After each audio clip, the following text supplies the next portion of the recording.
Assalamualaikum warahmatullah.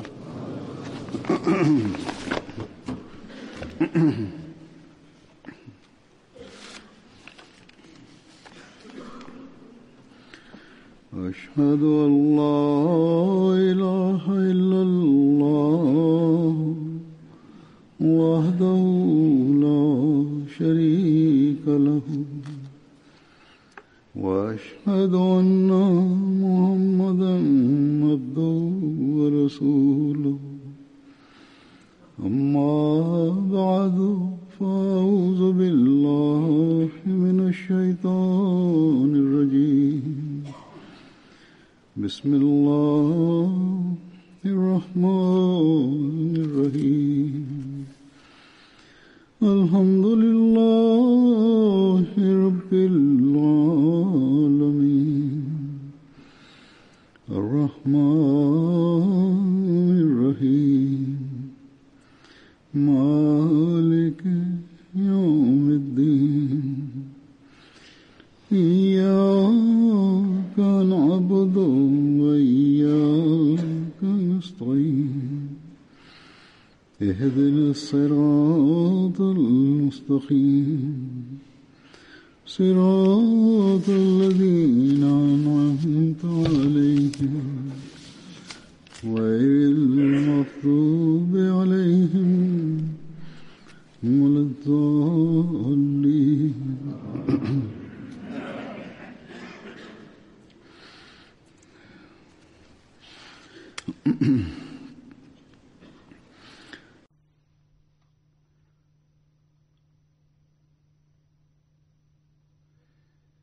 Bismillahirrahmanirrahim. Halifa mtukufu ayyadahullah ta'ala ibn Aziz anasema kabla ya ziara ya nchi ya Germany mimi nilikuwa naeleza kuhusu maisha ya maswahaba wa mtume sallallahu alaihi wa alihi wasallam.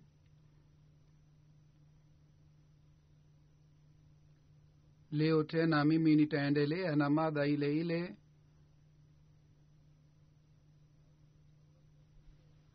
Leo mimi nitazungumza kuhusu maswahaba mbalimbali.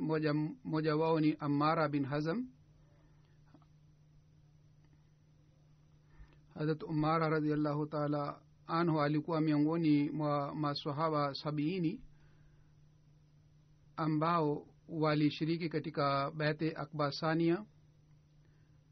Ndugu yake Ammar bin Hazm na Muammar bin Hazm, hawa wote wawili pia walikuwa maswahaba mtume sasa, walishiriki katika vita ya Badri na Uhud, na vile vile katika vita yote walishiriki pamoja na mtume Muhammad sallallahu alaihi wa alihi wasallam. Siku ya ushindi wa Makka, bendera ya Banu Najjar huyu walipewa mtume sallam.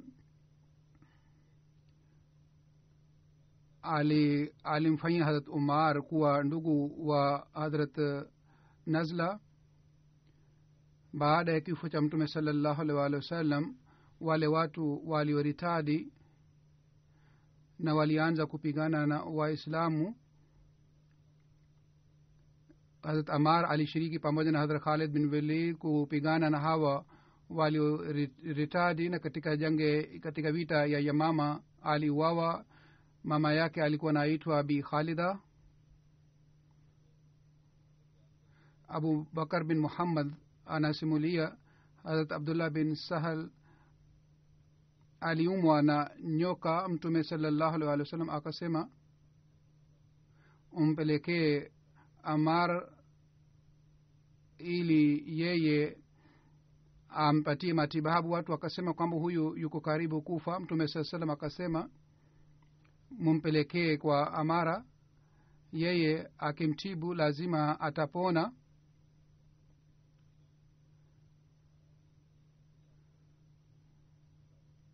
Bila shaka mtume sallallahu alaihi wasallam alimfundisha Amara maombi mbalimbali. Si maana yake hii kwamba nauzubillah mtume sallallahu alaihi wasallam alikuwa akihitaji maombi Hazrat Amara, ndio maana yeye alimtuma huyu. lakini baadhi wakati mtume sala salam aliwateua maswahaba mbalimbali kwa ajili ya shughuli mbalimbali.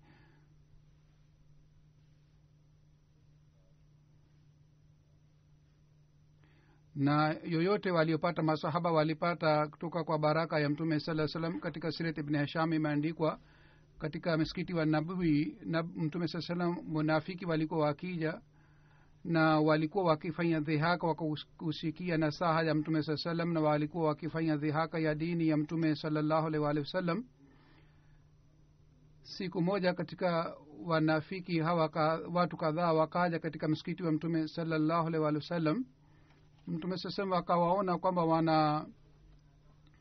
wana sengenya. mtume sallallahu alaihi wasallam akaamuru kwamba hawa wafukuzwe katika msikiti wake. kwa hiyo wao wakafukuzwa. Hazrat Abu Ayyub alimwendea Umar bin Qais na yeye wakati wa ujahili alikuwa kiongozi wa masanamu.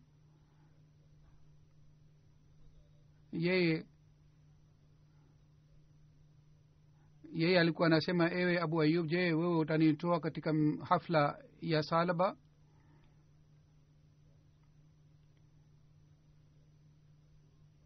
kisha yeye alimwendea mtu mwingine na akamtoa katika msikiti wa mtume sallallahu alaihi wasallam. Abu Ayyub alikuwa anasema, ewe mnafiki mwenye tabia mbaya, laana ya Mungu iwe juu yako, wewe utoke katika msikiti wa mtume sallallahu alaihi wasallam. Hazrat Amara bin Hazm alimwendea Zaid bin Amr na akashika ndevu yake na akashika ndevu yake na akamfukuza katika msikiti wa mtume sallallahu alaihi wasallam. kisha baada ya Amara akapiga mikono yake juu ya kifua chake kiasi kwamba akaanguka na akasema, ewe Amara, wewe umenipatia majeraha. kwa kusikia hii Amara akasema, ewe mnafiki, Mungu akuangamize. adhabu iliyotayarishwa kwa ajili yako ni mbaya zaidi kuliko hali hii. kwa hiyo kuanzia siku hii ni vizuri wewe usije karibu na msikiti wa mtume sallallahu alaihi wasallam. Hazur anasema wakati wa vita ya Tabuk, wakati mtume sallallahu alaihi wasallam alipokuwa anaenda uwanja wa Tabuk, njiani ngamia ya mtume sallallahu alaihi wasallam ilipotea. maswahaba wakaanza kutafuta ngamia ya mtume sallallahu alaihi wasallam. Hazrat Umar bin Hazm alikuwa pamoja na mtume sallallahu alaihi wasallam wakati ule. aliyeshiriki katika Bai'at Aqaba na alishiriki katika vita ya Badri. alikuwa ndugu wa Hazrat Amr bin Hazm. anayesumulia riwaya hii anasema,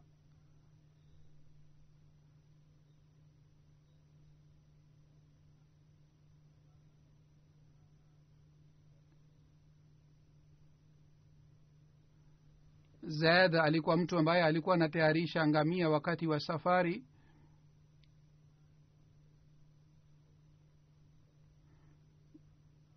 alipewa jukumu la kutayarisha mzigo wa safari na yeye alikuwa Myahudi. baadaye yeye akasilimu. Zaid akasema, ambaye alisilimu lakini unafiki ulikuwa moyoni mwake, akasema, yani yeye akauliza swali hii kama yeye anataka kujua zaidi kwamba je, mtume Muhammad sallallahu alaihi wasallam hadai kwamba yeye ni nabii, na yeye anasema anatuambia kuhusu mambo ya bingu na yeye anatuambia kuhusu ufunahi na mwenyewe hajui ngamia yake amepotea wapi. Hazrat Amara alikuwa pamoja na mtume sallallahu alaihi wasallam wakati yule.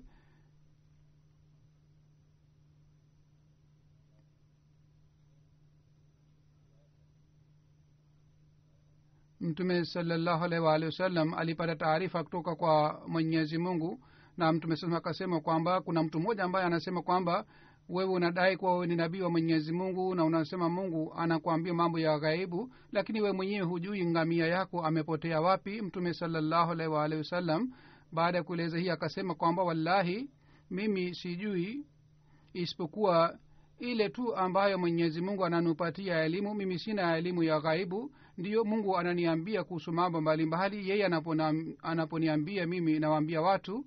Kisha Mtume sasa akasema kwamba bila shaka Mwenyezi Mungu ameniambia kuhusu ngamia yangu kwamba ngamia yangu yupo katika bonde fulani na fulani. Kisha Mtume sallallahu alisema kwamba katika bonde fulani kuna ngamia yangu, kwa hiyo nyinyi muende kule na muniletee ngamia yangu. Kwa hiyo maswahaba kadhaa wakaenda na wakaleta ngamia ya Mtume sallallahu alaihi wasallam. Basi Mwenyezi Mungu kwa ajili ya kuziba mdomo ya yule mnafiki, Mwenyezi Mungu alimwambia Mtume sallallahu alaihi wasallam ngamia yake yuko wapi. Beheki na Abu Naim wanaeleza kwamba Amara alienda upande wa ngamia yake, na yeye akasema kwamba leo Mtume Muhammad sallallahu alaihi wasallam ametuambia kuhusu mtu ambaye alisema maneno kadhaa, na Mwenyezi Mungu alimwambia Mtume sallallahu alaihi wasallam kuhusu maneno yake aliyosema. Na yule aliyesema haya alikuwa Zaid.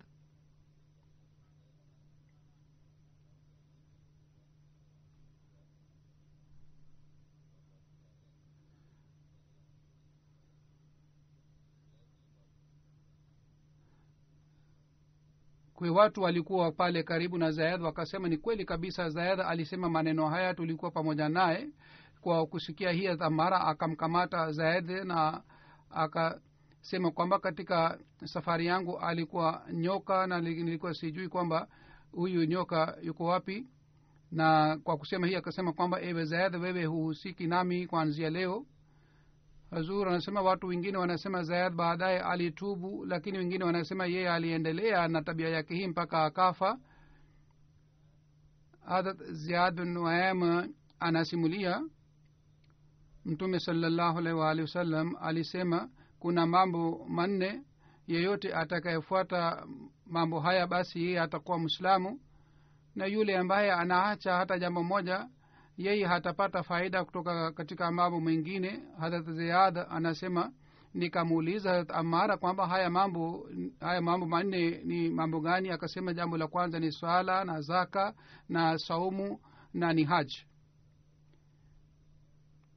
Na Waislamu wote huzuri anasema wanalazimika kuamini mambo haya yote manne.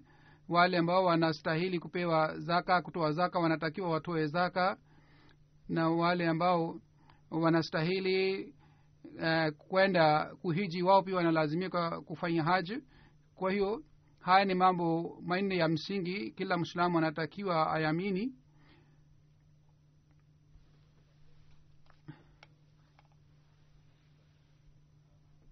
Hazur anasema kwamba mambo haya yameandikwa katika vitabu vya historia. Waislamu wenyewe wanasema sifa ya Muislamu ni nini, lakini kwa bahati mbaya wapo maulama wengine ambao wanasema wanatoa fatwa dhidi ya Waislamu wengine, na wao wanafanya wanaeleza sifa ya Waislamu wenyewe kwa kuacha nasaha hii na maagizo haya ya Mtume sallallahu alaihi wasallam. Sahaba wa pili ni Hazrat Abdullah bin Mas'ud. Mimi nitaeleza kuhusu maisha yake. Lakabu yake ni Abdurrahman. Alikuwa katika kabila la Huzail. Mama yake anaitwa Ummi Abd. Alifariki katika Hijria 32. Baba yake alikuwa anaitwa Masud bin Ghafil. Hazrat Abdullah bin Masud alikuwa miongoni mwa wale maswahaba ambao walitangulia kusilimu. Dada yake Hazrat Fatima na mume wake Said bin Zaid waliposilimu, wakati ule Hazrat Abdullah bin Masud pia alisilimu. Na kabla ya kuingia katika Dar-e Arkam hawa wote walisilimu. Dar-e Arkam huzur anasema ni nyumba ambapo Waislamu walikuwa wakijumuika. Hazrat Abdullah bin Masud anasimulia, mimi nilikuwa mtu wa 6 ambaye alisilimu mwanzoni, na tulikuwa watu 6 tu ambao walisilimu katika Maka wakati ule. Tukio la kusilimu kwa kueleza tukio la kusilimu kwake Hazrat Abdullah bin Masud anasema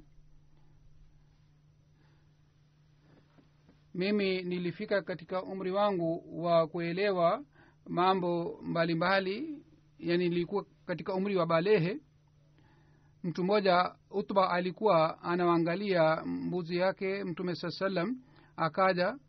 Hazrat Abubakar pia alikuwa pamoja na mtume sallallahu alaihi wasallam. mtume sallam akamwambia, ewe kijana, je, wewe una maziwa? Nikasema ndiyo, mimi ninayo, lakini mimi ni mwaminifu, siwezi kukupatia maziwa, kwa sababu mimi jukumu langu ni kuangalia mbuzi tu. Hazur akasema kwamba ulete mbuzi moja tu ambaye yeye hatoi maziwa, basi niletee mbuzi. Basi mimi nikachukua mbuzi moja na nikamwendea mtume sallam. mtume sallam akafunga miguu yake na akafanya dua, na mtume sallam aliendelea kufanya dua mpaka maziwa yalipatikana katika matiti yake.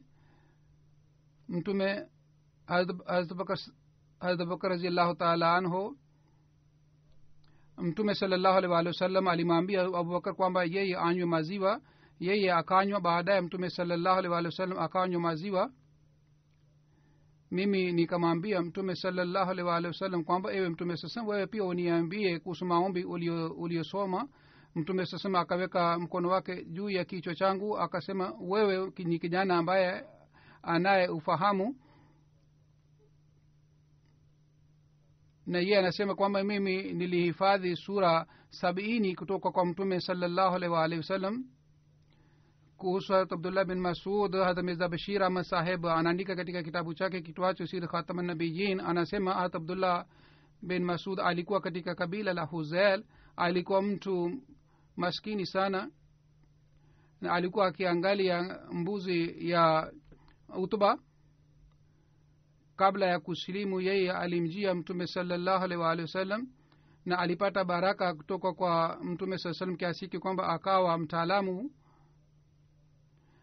Hazur anasema fika Hanfia msingi wake ni juu ya riwaya ya Hazrat Abdullah bin Masud. kuhusu dini yake Hazrat Abdullah bin Masud anasema, watu wanajua kwamba mimi ninayo elimu ya kitabu cha Mwenyezi Mungu. hakuna sura wala aya ndani ya Qur'ani tukufu, lakini mimi najua kwamba aya ile ilishuka lini.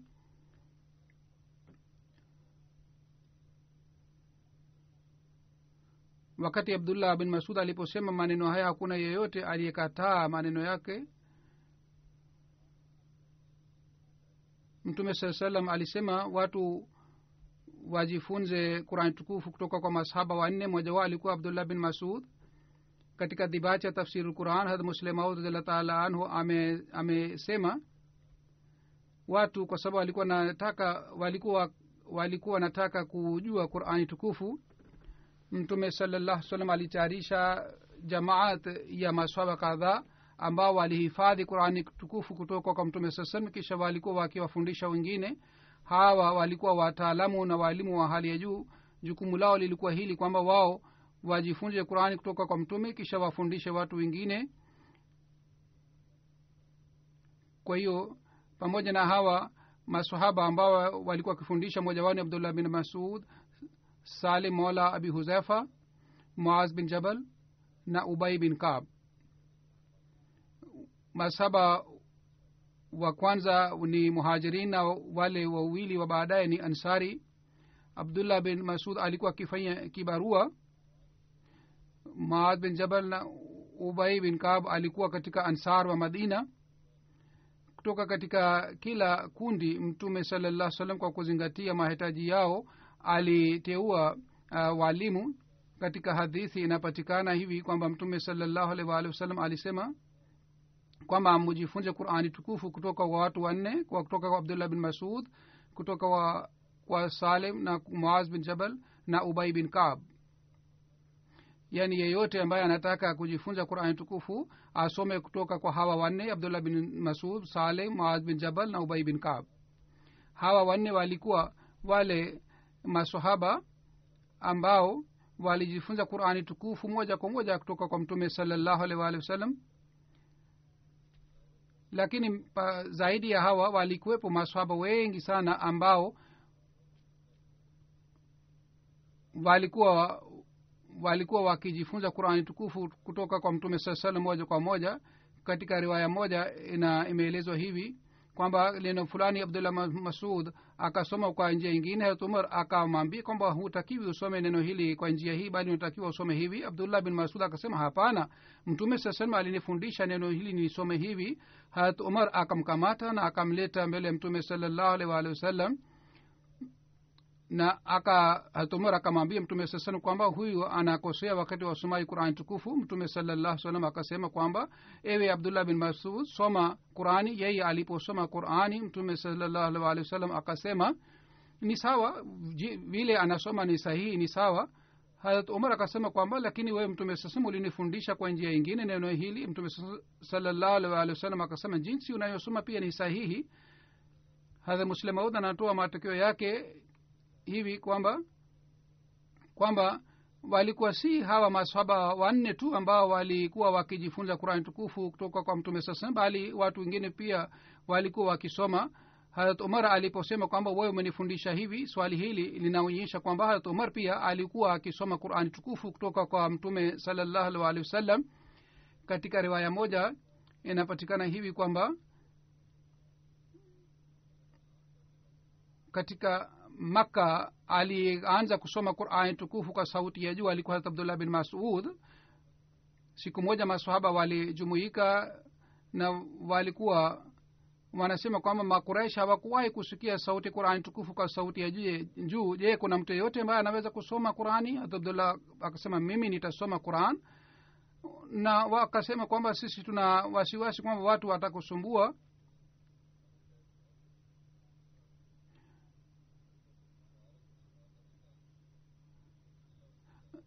Wewe ni mtu maskini na watu watakusumbua na hakuna yote ambaye atakuokoa. Abdullah akasema kwamba msiwe na wasiwasi, Mungu ataniokoa na yeye atanisalimisha. Kesho yake asubuhi kwa kufika sehemu ya maqami Ibrahim akaanza kusoma Qur'ani tukufu kwa sauti ya juu kwa bismillahir rahmanir rahim arrahmanu allama alquran, yani akaanza kusoma sura arrahman. Quraish walikuwa wamekaa katika hafla yao kwa kusikia sauti hii, wakashangaa wakasema kwamba huyu anasema aya ambazo zinasomwa na mtume Muhammad sallallahu alaihi wasallam. Kwa kusema maneno haya wote wakainuka na wakaanza kumpiga Hazrat Abdullah bin Mas'ud, lakini yeye aliendelea kusoma na yeye hakusimama mbali, aliendelea kusoma. Baadaye Abdullah bin Mas'ud waliporudi kwa wenzao wakaona kwamba ana majiraha katika uso wake, na wale maswahaba wakasema tulikuwa na wasiwasi kuhusu hali hii kwamba wewe utapigwa na wale makafiri. Abdullah bin Mas'ud akasema kwamba hawa makafiri walikuwa hawana thamani yoyote walipokuwa wananipiga. Kama nyinyi mnataka mimi nitasoma Qur'an hata kesho pia hivi hivi. Lakini wenzake wakasema kwamba haina haja kufanya hivi, wewe tayari umewasomea aya za Qur'an tukufu, hii inatosha. Baada ya kusilimu kwa Hazrat Abdullah bin Mas'ud, mtume sallallahu alaihi wasallam alikuwa akimweka pamoja naye. Yeye alikuwa akimhudumia mtume sallallahu alaihi wasallam. Mtume sallallahu alaihi wasallam alimwambia, wakati unaposikia sauti yangu na unaona kwamba hakuna pazia nyumbani, wewe unaweza kuja nyumbani bila kupiga hodi. Lakini kama unaona kuna pazia, wewe usiingie bila kupiga hodi. Lakini kama unaona kwamba mlango uko wazi na hakuna pazia, basi unaposikia sauti yangu uje nyumbani bila kupiga hodi. Yeye alikuwa akifanya kazi zote za mtume sallallahu, alikuwa akimwisha viatu. Ikiwa mtume sallallahu alikuwa anahitaji msaada wake katika safari yake, Abdullah alikuwa akienda pamoja naye. Mtume sallallahu alipokuwa akitawadha alikuwa akishika pazia. Alikuwa anaitwa Sahibu Siwar, Sahibu Ghisal na Sahibu Nalain. Alikuwa amepewa lakabu hii.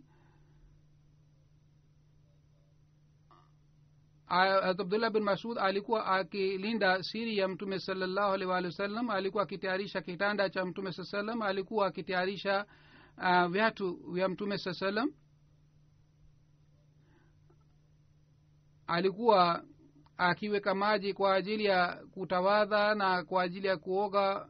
Alikuwa akiweka maji kwa ajili ya mtume sallallahu alaihi wasallam. sahibu sawad maana yake ni yule ambaye anatayarisha kitanda. kwa hiyo yeye alikuwa akitayarisha kitanda cha mtume sallam. vile vile alikuwa akitayarisha viatu vya mtume sallam. ndio maana alikuwa anaitwa sahibu naalain. alikuwa akiweka maji ya kutawadha kwa ajili ya mtume sallam. mtume sallam alipokuwa akienda safarini, Abdullah bin Masud alikuwa akienda pamoja naye. abu mali anasimulia mtume sallam alipokuwa akioga, Abdullah bin Masud alikuwa akishika pazia. mtume sallam alipokuwa akilala, Abdullah alikuwa akimwamsha, na katika safari ya mtume sallam Abdullah alikuwa akienda pamoja naye. Hazrat Abu Musa anasimulia, wakati tuliporudi kutoka Yemen tulikuwa tukidhani, yani alipokuja mara ya kwanza kutoka Yemen, anasema tulikuwa tukidhani kwamba Abdullah bin Masud ni mtu wa familia ya mtume sallallahu alaihi wasallam, kwa sababu yeye na mama yake walikuwa wakimwendea mtume sallallahu alaihi wasallam mara kwa mara. yani yeye alikuwa akitoa huduma, alikuwa akimhudumia mtume sallallahu alaihi wasallam, na mama yake pia alikuwa akifanya hivi. na anasema sisi tulipokuja Madina, mwanzoni tukadhani kwamba Abdullah bin Masud ni mtu wa familia ya mtume sallallahu alaihi wasallam. Hazrat Abdullah bin Masud alienda katika hijrati Habsha na Madina. Badr, Uhud na Bait Rizwan, katika vita yote alishiriki pamoja na mtume sallallahu alaihi wasallam. na baada ya kufariki kwa mtume sallallahu alaihi wasallam alishiriki katika vita ya Yarmouk. yeye alipewa bishara ya pepo katika maisha ya mtume sallallahu alaihi wasallam. katika vita ya Badri Abu Jahl aliuawa, na Abdullah bin Masud pia alitoa mchango wake katika kuuawa kwake. mtume sallallahu alaihi wasallam alisema kwamba je, kuna mtu yeyote ambaye ataleta habari ya Abu Jahl? Abdullah bin Masud alikuwa pale. yeye akamwona Abu Jahl yupo pale katika vita, katika uwanja wa vita, na amejeruhiwa sana.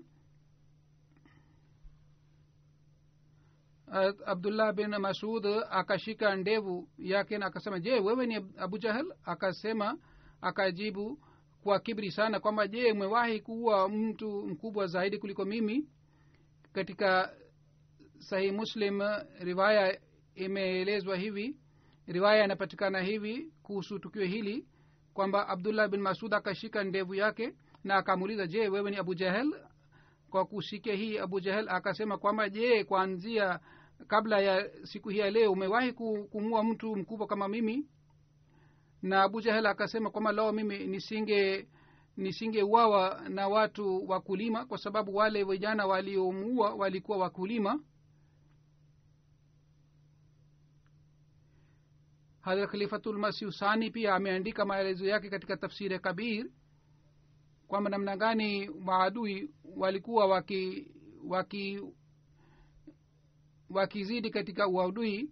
Anasema Abdullah bin Masud anasema, baada ya vita ya Badri nikamkuta Abu Jahl analia kwa sababu ya majeraha yake. nilimwendea na nikasema, sema hali yako ikoje? Akasema, mimi sina wasiwasi kuhusu mauti yangu, kifo changu, kwa sababu wanajeshi wanakufa katika vita, lakini mimi nina wasiwasi hii tu na fedha hii kwamba mimi nimeuawa na vijana wawili wa Ansar.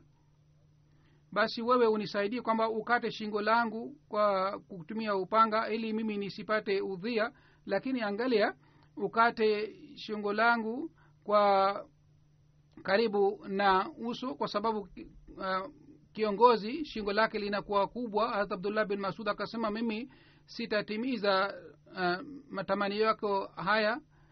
kwa hiyo Hazrat Abdullah bin Masud karibu na uso wake akakatwa shingo lake. Hadha Khalifatul Masih Sani amesema kwamba, angaliani, huu ulikuwa moto mkubwa sana ulikuwa unapatikana katika moyo wa Abu Jahl.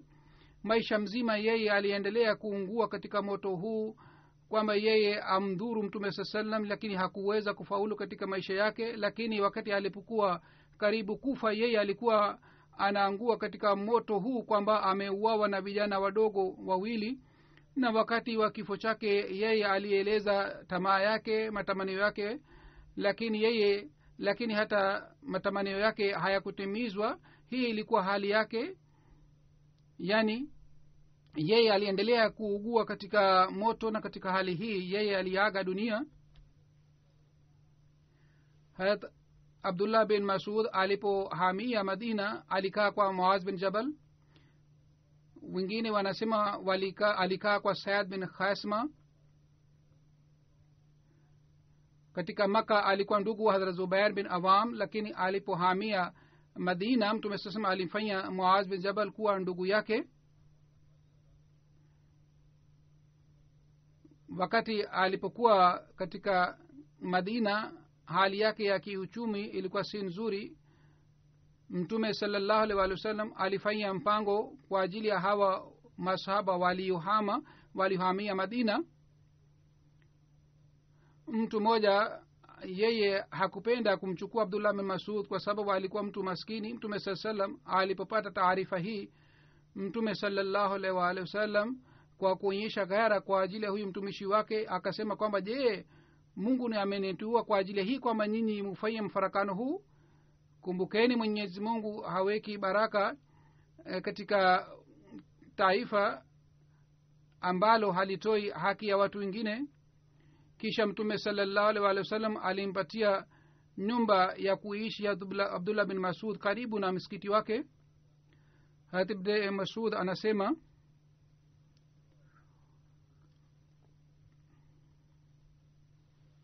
yani yeye mwenyewe anaeleza riwaya hii kwamba Mtume sallallahu alaihi wasallam alisema kwamba nimsomee sura An-Nisa.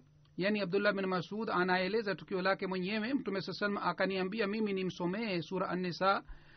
Nikamwambia Mtume sallallahu alaihi wasallam mimi nitasomeaje Qur'ani tukufu? Qur'ani ni shuka juu yako. Mtume sallallahu alaihi wasallam akasema mimi napenda mtu mwingine anisomee Qur'ani tukufu na mimi nisikie Qur'ani tukufu kutoka kwake.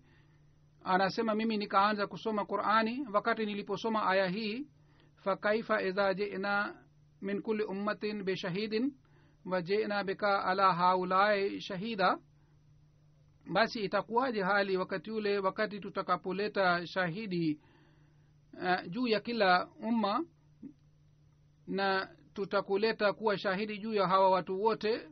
Niliposoma sehemu hii aya, Mtume sallallahu alaihi wasallam akaanza kulia. Na katika riwaya imeelezwa hivi kwamba baadaye Mtume sasa kwamba basi hii inatosha.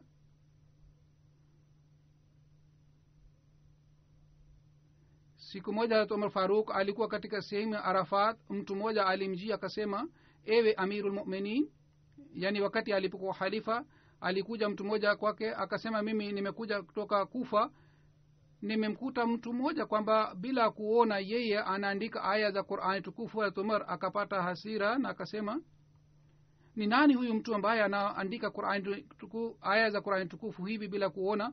Akasema huyu ambaye anafanya hivi ni Abdullah bin Masud. Kwa kusikia hii hasira ya Umar ikaondoka na akaja katika hali yake ya kawaida na akasema kwamba hakuna mtu mwingine ambaye anastahili kuandika aya za Qur'ani tukufu zaidi kuliko Abdullah bin Mas'ud. Yeye anaweza kuandika aya hivi. Hazrat Umar anasema usiku moja mimi na Abubakar pamoja na Mtume sallallahu alaihi wasallam tulipita karibu na Abdullah bin Mas'ud. Yeye alikuwa na swali nafal na alikuwa anasoma Qur'ani tukufu katika swala ya nafal. Mtume sallam akasimama na akaanza kusikia usomaji wake. Abdullah akafanya rukuu, akafanya sajda. Mtume sallam akasema, ewe Abdullah, yoyote ukiomba Mungu atakupatia. Kisha Mtume sallam akaondoka na akasema, yule mtu ambaye furaha yake ni katika hii kwamba anasoma Qur'ani tukufu vizuri jinsi iliyoteremshwa, basi anatakiwa ajifunze kutoka kwa Abdullah bin Mas'ud.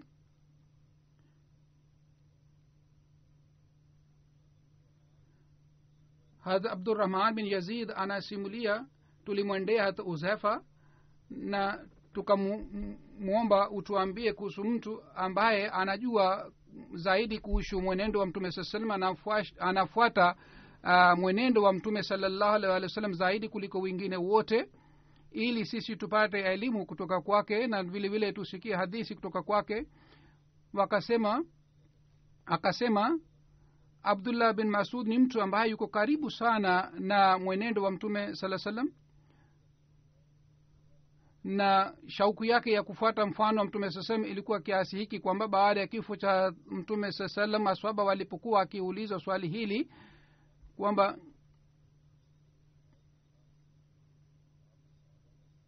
miongoni mwa sahaba ni nani ambaye anako karibu sana na mfano wa mtume sallam ili sisi pia tufuate mfano wake. hata Huzaifa alikuwa akisema sawa na elimu yangu katika mwenendo, katika mazungumzo yake na katika mambo mengine, Abdullah bin Masud ni yule mtu ambaye anakuwa karibu sana na mfano wa mtume sallallahu alaihi wasallam. Huenda hii ndiyo ni sababu mtume sallallahu alikuwa akisema kwamba mimi napenda mambo ambayo yanapendwa na Abdullah bin Masud. Hadrat Arqama anasimulia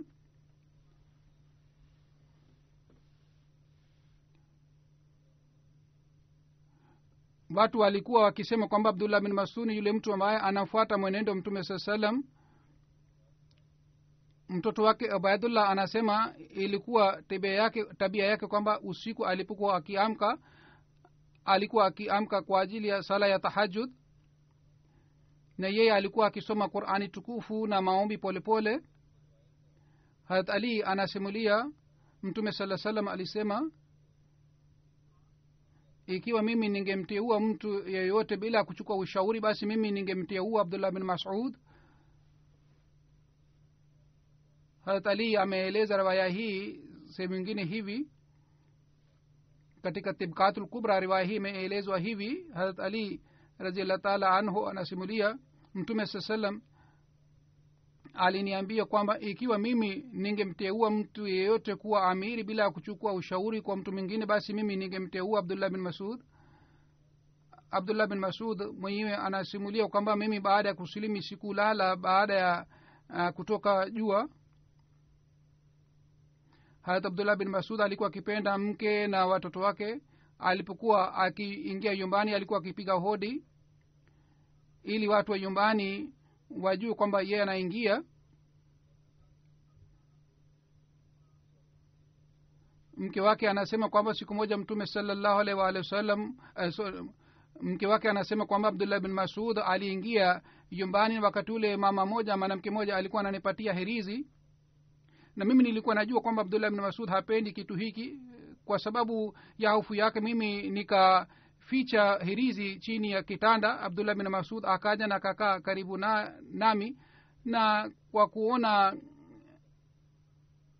uzi katika shingo langu akasema kwamba uzi huu ni nini? Nikasema ni hirizi. Basi yeye akatoa hirizi ile na akasema kwamba familia ya Abdullah haiwezi kufanya ushirikina. Abdullah bin Masud anasema mimi nilimsikia mtume sallallahu alaihi wasallam kwamba kutengeneza hirizi ni ushirikina, na mke wake anasema kwamba mimi nilikuwa na maradhi ya macho. Nilikuwa nikimwendea Myahudi moja, nilikuwa nikichukua hirizi kutoka kwake na nilikuwa nikipona. Kwa kusikia hii Abdullah bin Masud akasema kwamba mambo haya yote ni mambo ya shetani. Kwa ajili yako dua hii ya mtume sallallahu alaihi wasallam inatosha. azibil ba'sa rabbana istishfi anta shafiyun la shifaun illa shifauka shifaun la yughadiru saqaman. Mwenyezi Mungu uondoe matatizo yangu na unipatie ponyo. Bila shaka wewe ni yule ambaye anaponya watu, bila shifa yako hakuna shifa nyingine. Tafadhali unipatie shifa ambayo haitaacha alama yote ya maradhi. Hazur anasema siku hizi watu wanawaendea hawa watu viongozi mbalimbali ambao wanakuwa wamelewa, wanakunywa pombe, lakini hawa watu wanachukua hirizi kutoka kwao na wanasema kwa sababu ya hirizi sisi tumepona. Hazur anasema mambo haya yote ni mambo ya shetani. Hazur anasema Abdullah bin Masud siku moja alienda kumwona rafiki yake Abu Umair, lakini yeye alikuwa hayupo nyumbani. Yeye akatuma salamu kwa nyumbani, akasema nataka maji ya kunywa, lakini maji ya kunywa yalikuwa hayapo kwa nyumbani. Akatuma mtumwa au mfanyakazi wa nyumbani ili alete maji, lakini yule akachelewa. yule aliyechelewa mke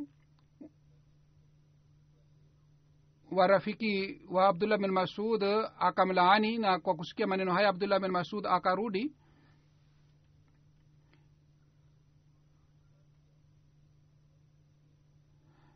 Kesho yake rafiki yake alipomuuliza kwamba kwa nini ulirudi haraka bila kunywa maji, yeye akasema kwamba mke wako alimlaani yule binti, na mimi nilimsikia Mtume sallallahu alaihi wasallam kwamba mtu akimlaani mtu mwingine basi laana ile inarudi kwake.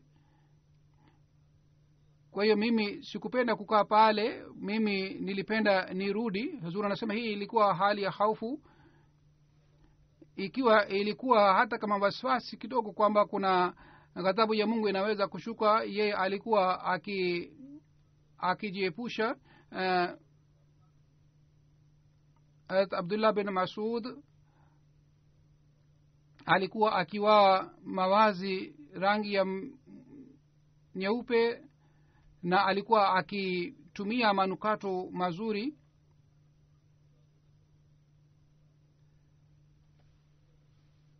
Siku moja Mtume sallallahu alaihi wasallam alimwambia Abdullah bin Masud apande juu ya mti. Masahaba kwa kuona miguu yake wakaanza kucheka. Mtume sallallahu alaihi wasallam kwa kuona hali akauliza kwa nini mnacheka? Siku ya kiyama mizani ya amali ya Abdullah bin Masud itakuwa zaidi kuliko mlima wa Uhud. Katika riwaya moja inapatikana kwamba nywele zake ilikuwa inafika mpaka shingo lake. Zaid bin Wahab anasimulia, nilikuwa nimekaa pamoja na Umar. Abdullah bin Masud akaja, kwa sababu alikuwa mtu mfupi, kwa hiyo yeye alijificha katika watu wengine, yani wengine walikuwa wamekaa pale karibu na Umar. Abdullah bin Masud pia akaja, na yeye kwa sababu alikuwa mtu mfupi yeye akajificha, yeye alikuwa haonekani vizuri. Hazrat Umar alipomuona akaanza kufanya tabasamu, na Hazrat Umar aliendelea kuzungumza naye. Hazrat Abdullah aliendelea kusimama, yani wakati Hazrat Umar alipokuwa anaongea Hazrat Abdullah akasimama na aliendelea kusimama.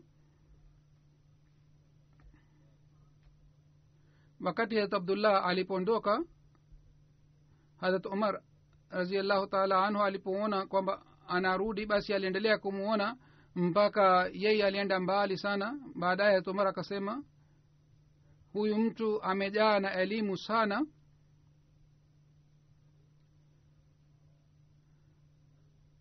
Kuhusu hali ya elimu ya Abdullah bin Mas'ud inaweza kujulikana kutoka kwa riwaya hii kwamba Hazrat Muadh bin Jabal alipokuwa karibu kufa, yeye aliombwa kwamba atoe nasaha. Akasema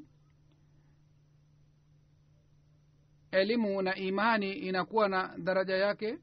Yeyote ambaye anataka kupata elimu na imani anapata. Kisha Muadh bin Jabal akataja majina ya wataalamu 4 ambao watu wanaweza kujifunza elimu kutoka kwao. Mmoja wao alikuwa Abdullah bin Masud. Baada ya kifo cha Mtume sallallahu alaihi wasallam, Hazrat Umar radhiyallahu ta'ala anhu alimtuma Abdullah bin Masud Kufa ili awafundishe watu, na wakati alipomtuma akaandika katika barua yake kwamba hawa wa maswahaba wawili wanakuja, ni maswahaba maalum wa Mtume sallallahu alaihi wasallam, walishiriki katika vita ya Badri. Nyinyi lazima mufuate nasaha zao na mutii amri zao zote. Mimi naona kwamba Abdullah bin Masud ni bora zaidi kuliko mimi.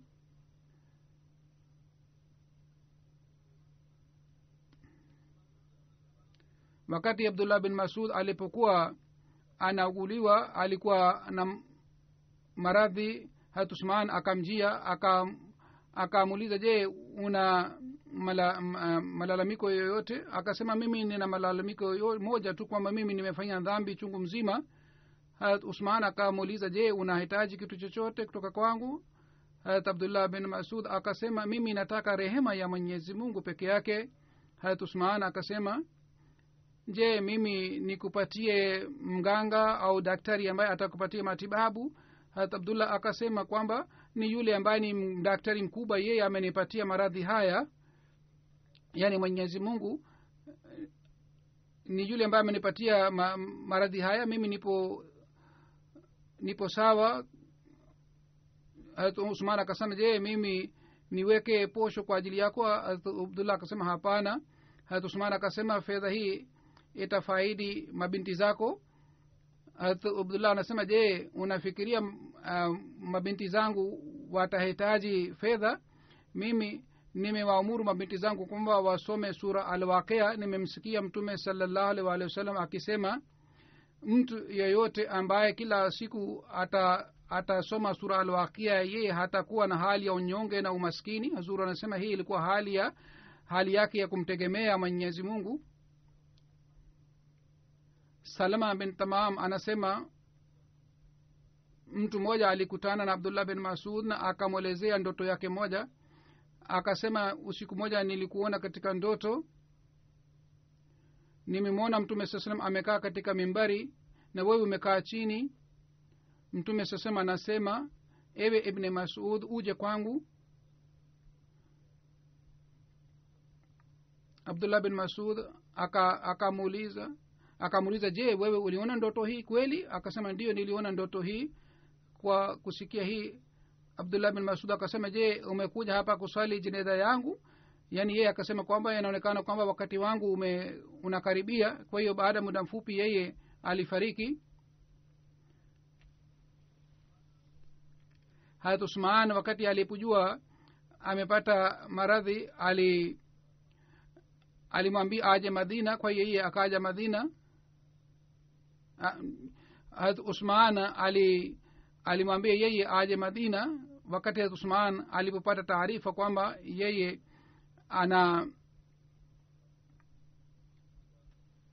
anauguliwa,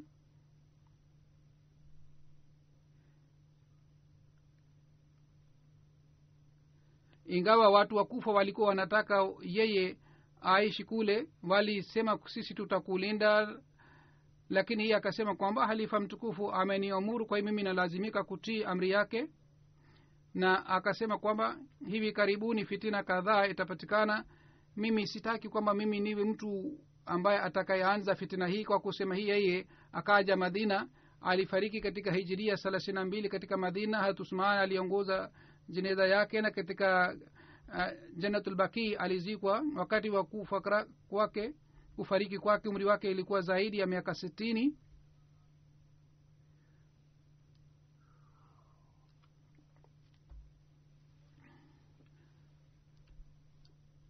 Riwaya nyingine inasema kwamba wakati alipofariki umri wake ulikuwa miaka 70. Wakati alipofariki Hazrat Abu Musa alimwambia Abu Mas'ud,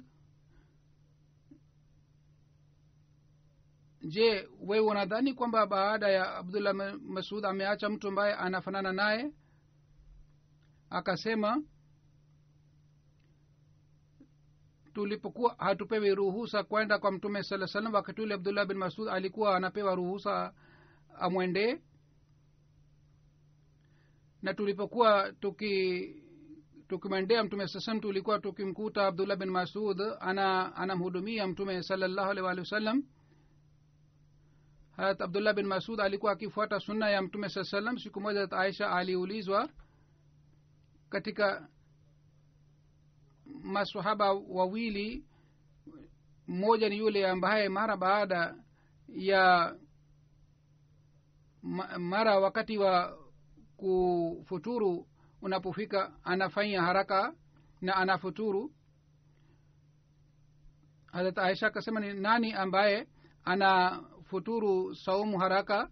Aliambiwa kwamba Hazrat Abdullah bin Mas'ud anafanya hivi, na Hazrat Aisha akasema mtume sallallahu pia alikuwa akifanya hivi. Mara jua lilipokuwa likizama mtume sallallahu alikuwa akifuturu. Kuhusu Hazrat Abdullah bin Mas'ud kuna riwaya nyingine pia, inshallah nitaeleza katika hutuba ya Ijumaa ijayo. Mwenyezi Mungu atujalie sisi tufuate nyayo za hawa maswahaba wa mtume sallallahu alaihi wasallam. Amin. Alhamdulillah الحمد لله نحمده ونستعينه ونستغفره ونؤمن به ونتوكل عليه ونعوذ بالله من شرور أنفسنا ومن سيئات أعمالنا من يهده الله فلا مضل له ومن يضلل فلا هادي له ونشهد أن لا إله إلا الله ونشهد أن محمدا عبده ورسوله عباد الله رحمكم الله إن الله يأمر بالعدل والإحسان وإيتاء ذي القربى وينهى عن الفحشاء والمنكر والبغي يعظكم لعلكم تذكرون اذكروا الله يذكركم وادعوه يستجب لكم ولذكر الله أكبر